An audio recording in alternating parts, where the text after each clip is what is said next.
का आनंद कैसा है? पहला आनंद है हमें सुसुप्ति अवस्था में, जिसको अपन गाढ़ निद्रा कहते हैं, गहरी नींद कहते हैं।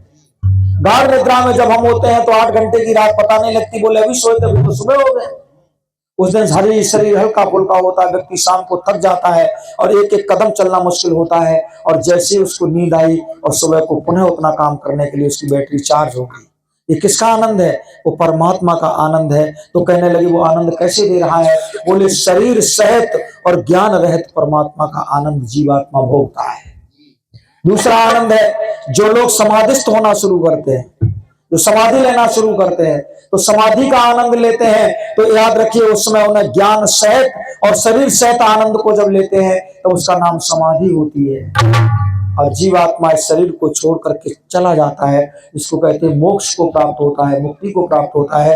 तो मोक्ष को जब जीवात्मा प्राप्त करता है तब क्या होता है? शरीर रहित और ज्ञान सहित परमात्मा के आनंद में जीवात्मा लीन हो जाता है, क्योंकि उस परमेश्वर के आनंद के लिए तो हमें जीवन मिला है। अच्छा, आप देखेंगे मैंने अभी गीत पहले बोला था, क्योंकि लोग मित्रता करते हैं, दोस्ती करते हैं, हाथ बढ़ाते हैं, कसम खाते हैं, मगर वो कसम खाकर कसम तोड़ देते हैं। टूटती कि नहीं?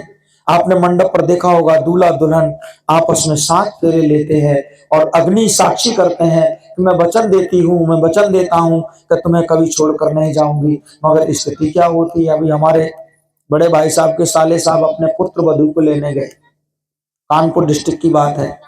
तो जब पुत्र वधू को लेने गए तो उससे कहने लगी, पापा जी महिलाओं की आवाज बहुत अच्छी होती है।